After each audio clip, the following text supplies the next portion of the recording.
Good afternoon. Hey, Stubby. All right, if you're in here, that means you're here for the workshop of God is in the day-to-day. If you are supposed to be in God is in service, then you are in the tent. Go to the tent if you want to do service. Service people, go to the tent. God is in the day-to-day. It's easy to talk about how God is in the day-to-day. It's more challenging when we are trying to act out our faith every day.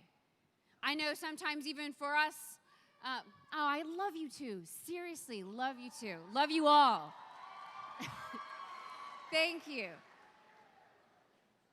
But getting back to God is in the day-to-day. It's easy at conferences like these when you have a jam-packed weekend, when the word God is printed on your t-shirt, to remind yourself of who you are, your dignity, and the fact that God loves you. But once you leave this conference and you go back to your normal life, that's when the rubber hits the road. That's when you have to really start thinking about, like, how can I take this experience, this moment, how can I take my faith that God hoping that you've deepened over this weekend, and then put it into practice into my life? And that can be a challenge, without a doubt, even for the presenters. It's like we have these great, wonderful, sometimes spiritual highs after these conferences, and it's like, oh my gosh, it's so amazing how God has worked in our lives, deepened my faith. I mean, I had one today during Mass, after I received the Eucharist. Oh man, God was talking to my heart in a profound way, and I just bowed my head and just let him love me, and it was huge for me. And that's just a very personal thing I'm sharing with you that happened a few hours ago. And I've got to figure out how I'm going to take that experience of God deepening my understanding of him, my love for him, and how can I bring that into my everyday life? You know, Brian earlier today talked about how God is real. And if we really do believe that he's real, which we do, I hope you do, then God is not just the God of the emergency rooms of life, right? He's not just the God that you call upon when everything goes wrong. The most horrible thing in the world, the terrible experiences, all of that. Of course, God is present there, but God's also in the day-to-day. Our God is a God who's with us every single day. And when we begin to look at God only in the emergency rooms of life situations, we then akin him to Santa Claus. He's just somebody we think about once a year, and we give him a list of things we want. And sometimes our relationships with God can turn into that. They can turn into a place where we just go to him with a list. And in our prayers, God, I need this, I want this, I'm in pain, do something, do something. And while God is like, yeah, I'll totally handle that. I can take your pain, no problem. But he's also there not just for utility. Our God is a God of relationship, and he wants one with us. You know, Jesus says that I am with you until the end of time. He said, I'm with you always until the end of the age. He's with us forever, always. And if he's with us always and forever, that really means he's with us every day. He's not just with us like on Tuesdays and Thursdays between 9 and 11. He's not like that. So if God is with us every day, then we need to figure out how we can engage in a faith and in a lifestyle where we bring him into our life every single day. And even if we are unfaithful, God is faithful. Even if we do have a relationship with God where we're more asking him, giving him our list of things, even if we do that, God is still faithful. And I know for me, and maybe the same thing is for you, if you had a friend, if you had somebody who was in your life who always came to you, like only when you had tickets to the big game, right? If they only came around when you had a big party and they wanted to be invited, dude, you would boot them out of your life. You'd be like, you are a horrible person. You are not a good friend because you only come after me when I have something that you want. And so if our God is a God of relationship, he wants a relationship with us. I heard this once. It was said to me, and it really did change how I started to view Jesus. This person said, Leah, God doesn't just love you, he likes you. That was awesome. I mean, God doesn't just love you, he likes you. He He delights in you. He looks at you with all of your craziness and your funniness, and he smiles and is like, wow, man, they're awesome. I did such a great job with them. He likes you. He wants something more from you. He wants relationship, and that relationship is in the day-to-day. And he's there waiting for us to come back, even when we have lost our faith. In Jeremiah 3:12, it says, and God, this is what God says. He says to Israel, who's done a whole bunch of crazy stuff, and they're worshiping things that are not of God. And he says, return to me, faithless Israel. He calls them out right from the beginning. And he says, return to me, for I will not look on you in anger, for I am merciful. God is merciful, and he wants a relationship with us. And he wants that to be something that we engage in, not just during high moments or low moments, but in the in-between, in the mundane of the everyday. So God's everywhere. I mean, I remember for me, I had already been eliminated from America's Next Top Model. I decided to move to New York to continue a modeling career, and I did that. And at this point, like, I'm searching for something more, searching for anything. I didn't know what it was. My life was really empty, although I had a lot of stuff, and it would seem by the world standard, I had everything, but I just never felt like I did. And so I was at that place in my life, and I remember walking down one of the streets in New York, and there's a lot of streets in New York, so for a runway model, it gives you lots of practice to practice your walk, which is really ridiculous because that walk only consists of walking really weird and having a face that looks like you're extremely hungry. You can't smile, go look straight, walk. So I was practicing my walk. I was walking down one of the streets in New York, and I was just, I guess the look on my face was it was really tight. I wasn't happy, I wasn't joyful, I wasn't relaxed. And I see this businessman coming at me, and he's walking just the opposite direction. And I can tell he's trying to make eye contact with me, but I do not want any of that. Like, forget it. There's no way I'm going to engage in another human being. And as he gets ready to walk by me, and I just think, he's just going to walk by me, no big deal, and I'm just sitting there. He walks by, and he reaches out his arm, and he kind of lightly touches my elbow, and I pull in. And he just goes, hey, smile. And I thought, what? And I was so angry at this. He goes, smile. It's not that bad. And for me, I was so ticked off. I was so mad, like, how dare you tell me to smile? I will not smile. You can't tell me how to feel and what to do. Who does that sound like? Well, it sounds like me, I guess, back then. But maybe you know somebody that sounds like, where they're really defensive, like, just whatever, just leave me alone. I can do what I want, say what I want, wear what I want, because it's my life, right?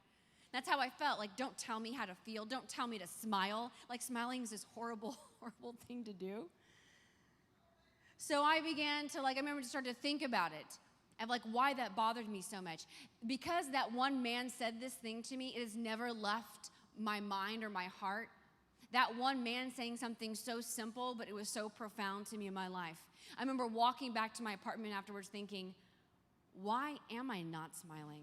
Why do I walk down the street with this scowl on my face? And I think it was something to do with my life. God was definitely not in my day-to-day. I did not put a place for him whatsoever in how I encountered other people or even him. And so it was easy for me to forget about God because of the lifestyle I was living. But I think that there are 3 ways that we can encounter God in the day today. 3 ways that I want to help you encounter God. So after this experience, when we're all here together and it's amazing and we love Jesus, and we do, and this experience is good and valid and true, but we can take it to the next step. Because when we are faithful in small things, that's where we're growing. So when we take this experience and we bring it into the day-to-day, that's when you know that your faith is maturing and it's growing, and it's not just present at these highs of conferences or whatever they might be in your day-to-day life. Because we want to be authentic. We want to be the same person in all situations. We don't want to be a chameleon, and we don't want to be a liar. And I know a lot about being that. I used to do that. I want to be authentic, and I know you do too. We want to be real And to be real means knowing who you are and then having the courage to live it out every day. And you are loved by God the Father. You are liked by Jesus Christ. And we live that out every day. So there are 3 ways. The first one is to slow down and live intentionally. We have a crazy busy life. I know you do. I know I do. I just had a baby 10 months ago. Are you kidding? Super weird crazy.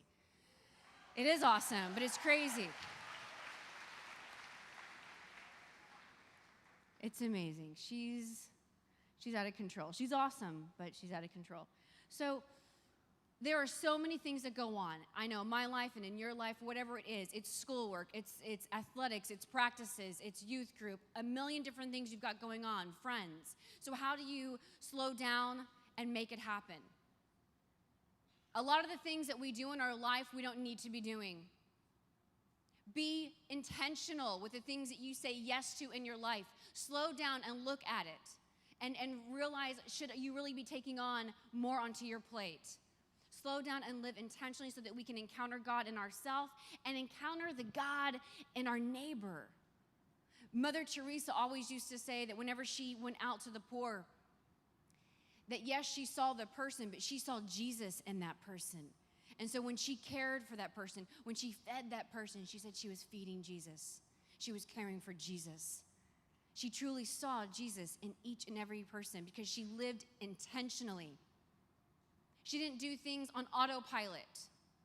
How many people are guilty of that? Gosh, I know I am. We can do things so quickly and not even think about it. You drive home and you're like, how did I get here, right? Maybe that's just me. If you live in St. Louis, don't drive on the streets when I'm on the road then. But we can do things so automatically we don't think about it, but we need to live intentionally. For that man who told me to smile, he made it he purposely went out of his way to reach out to me, to a perfect stranger, and to say something so simple like, smile, just smile. It was profound. Basically what he was saying is, slow down. Like whatever's going on in that heart and that head of yours, God can take care of. And he didn't even say those words, but it meant it to me. The second way that we can encounter God in the day-to-day is by trusting God and not our feelings. Trusting God and not our feelings. And I got a slide here that I can show that's got a great inspirational quote from Saint Jose Maria Escriva. He says, he did not say you would not be troubled, you would not be tempted, you would not be distressed, but he did say you would not be overcome. You will not be overcome. Sometimes our feelings can make us feel like we will, but this is the reality. We will not be overcome because Jesus Christ is our Savior. Jesus Christ is the Lord of our life. He is the Lord of our day-to-day. So our feelings, they were never given the task of seeking out truth.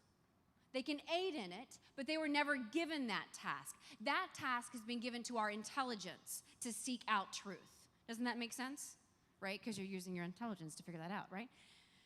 So when we say something, when we feel something in an experience, even though it might aid in it, it's not meant to go 100% for it. That's why we need to use our head a lot more than we need to use our heart sometimes in making decisions in our day-to-day.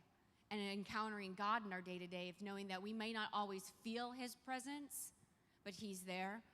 I love the example that Brian gave yesterday when he was talking about how he and his 2 friends, the really good person and then the monster, right? And they both were feeling God and crying, and he just didn't feel anything. He didn't cry, but God was still profoundly present. God is profoundly present in your life and wants a relationship with you, regardless if your feelings are included in that or not. The third thing we can do to encounter God in the day-to-day is by prayer, is keeping it Christocentric. That means Christ-centered, right? We have to keep our prayer. If God's in the day-to-day, then it would make sense that every day we should be starting out something in prayer. Something, giving a moment of your time to the creator of the universe. That seems to make a little bit of sense, right? In Elijah, 1 Kings, It's beautiful. If you read in here, and I'll let you do it on your own, but in 1 Kings 19, Elijah has this experience, and he's going over all of these different ways. He's experiencing all these different ways that he's trying to seek out God. And so there is an earthquake. There is fire. There is wind. And he cannot find God in any of these. And where does he find God? And it says later, he finds them. He heard God in the whisper. In the whisper. So in the ways to encounter God, by slowing down, living intentionally, by trusting God and not our feelings, and then by prayer, we can be like Elijah and listen to him in the whisper. A lot of times we seek out God as if he's going to be on some huge billboard sign. And like I've known people who literally believe that, who think that God will speak to them on billboards. And those are the signs that God will reach out to us. Can God do that? Sure, absolutely. But God more than likely will give you signs and the presence in your heart, in the whisper, in prayer. And that's only going to be heard when we slow down, when we live intentionally, when we start trusting more and allowing the time in our lives to sit and pray and to be with God. So for me, there are things that I do to help me encounter God every single day. So I start with this one. When I wake up in the morning, for the first 2 hours of every morning, I do not look at my phone. I know, it's shocking. But I do not look at my phone. I do not check emails. I do not make phone calls. I don't do any of that. The first 2 hours of my morning, I just spend in somewhat of silence. Yeah, I talk to my husband when he says good morning, but I'm also just staying away from social media and everything out in the world, and it's good. I'm not saying it's bad, but I give myself a break. I can then sit there and think about my day and how I'm going to devote that day to God and ask God to show me his presence and the people and in the events that I have to deal with. So that's for me something I do. The second thing I do to encounter God in the day-to-day, I have a rule. I forgive quickly, and I ask for forgiveness quickly. If I screw up, and I do, if you meet my husband, he'll tell you all the ways that I do. But I want to ask forgiveness immediately. You know how it hurts, like when you've done something wrong, and you know you need to say you're sorry, and you just don't because it's awkward, and there are people around, and maybe I will, maybe tomorrow, maybe I'll see them next week, and it just doesn't, just aches on your heart, and just sits there and just likes to fester. I don't want that. We don't have to do that. We don't have to choose that way. I want to forgive quickly. If someone comes up to me and they've hurt me and say, Leah, I'm sorry, great. I forgive you, no big deal. Let's just move on. Let's just move on. I know that's how Christ works in my life. I know when I stand in line in that confessional, scared out of my wits, but when I stand in line in that confessional and I go in and I ask for the mercy of Christ, Jesus gives it to me immediately. It's not a condition of if he'll forgive me. It's always how I choose when. And so to live intentionally, to encounter God, I want to offer forgiveness and ask for forgiveness as soon as possible. And the third thing I do to encounter God in the day-to-day, and I don't know how many people here do this. You can raise your hand. How many people here journal or write, anything like that? It's not cool to say diary anymore, but years ago, that's what it was. So journal, and it's not just a girl thing, by the way. My husband has been doing this, and my husband is a manly dude, U.S. Army Special Forces Green Beret, and he journals from the moment he was in high school. And he journals to God as well. It's a cool, manly thing, trust me. But I try to journal every evening. For me, that works in the evening. I can kind of recount my day. And I always address my journal to God, to Jesus. So I always direct my mind and my thoughts to him. And I know it kind of sounds silly, even when I'm writing it. I'm writing about my day, and I'm like, dude, you know everything. You're kind of God. But for me, it's good, so I can look over the past months or years, and I can kind of see how God's worked in my life in that way. And I encounter God in the everyday of that. I bring my troubles, I bring my pains, I bring my wishes, my hopes and my dreams to those pages of that journal. And I allow God to please help me with it, to pray for me, to guide me. We encounter God in the day-to-day by doing some very simple things. Although it's crazy and it's wild in terms of how we're going to structure our life, it can be so simple at times too. Taylor, I don't know, how about you? Do you encounter God? How do you encounter God in the day-to-day? I think for me, like the biggest way I encounter God would probably be through my family. I'm a pretty stubborn person, if you ask any of my family members. So I don't like to admit that I'm wrong, ever. But when one of my family members brings to my attention something that I've done, I feel like God has just come to me and said, like, no, you're not perfect. And, you know, I try to be Miss Perfect all the time. But when someone close to me, one of my friends or my family members just comes to me and says, like, no, you're wrong in this, I just come to realize that I'm human and I make mistakes and that I need to do better. And that's how I find God in my life. So that's good. Thank you for sharing. So what I'd like to do, maybe Taylor can help us out with a little bit of background music right now. I think it's really important for us to get practical. It's great that you hear talks and listen to amazing music from Matt and the band too, Bob. But like, you got to get practical with your faith. You have to be intentional with your life. You need to, otherwise it's just going to zoom by and you're not going to have any idea of what happened. So right now, what I'd like you to do, I'm going to give you instructions and then I'm going to let you go out, okay? What I want you to do is I want you to get into small groups. Ideally, small groups of like about 5. There's a lot of people here, but you can do it. It's no big deal. 5 people, and remember, don't move yet. You got to get instructions first. The first thing I want you to address is this. In a small group, share with everyone. What are the challenges? What are the roadblocks in you encountering God in the day-to-day? Having a relationship with Jesus Christ every day. What are the things that you seem to that keep happening that keep you from that? Whether it's your activities and your chores or whatever it might be, but go ahead and list them out. Share them with the group that, man, this is what you're struggling with right now. It just seems like you can't get in time to pray because of A, B, or C. Whatever it might be. That's the first thing I want you to do, is to share the roadblocks that you're having in creating that relationship with Jesus Christ and bringing him into the everyday and making Christ center in your life every day. Not just on Sunday for an hour, not just for a weekend at Steubenville. Are you kidding me? Do you think God would be okay with that? Like, well, you were pretty much a monster for most of the year, but that weekend at Steubenville, way to go, Johnny, you know? No, dude, it doesn't work like that. So how is your day-to-day working? Get practical. Mention your roadblocks. Be honest. The second thing I want you to bring up is how you're going to fix it. Give yourself 3 concrete ways. I've given you my 3. Taylor's given you hers. Find 3 concrete ways that you can bring God into your day-to-day. It could be something as simple as, like, you know what? Being a little bit nicer to the gal at the Chick-fil-A drive-thru. Smiling and making eye contact and saying hello to the person in the elevator. For goodness sakes, why does that have to be the most awkward human experience on the planet, is the elevator? Don't look at anybody. Don't look. We're all in a very small box. I can't go anywhere. Oh, God, what am I doing? Just 2, floor 2, floor 2. Look at the number, floor 2. Ah, and you're out. Oh, I'm so happy I was out of there.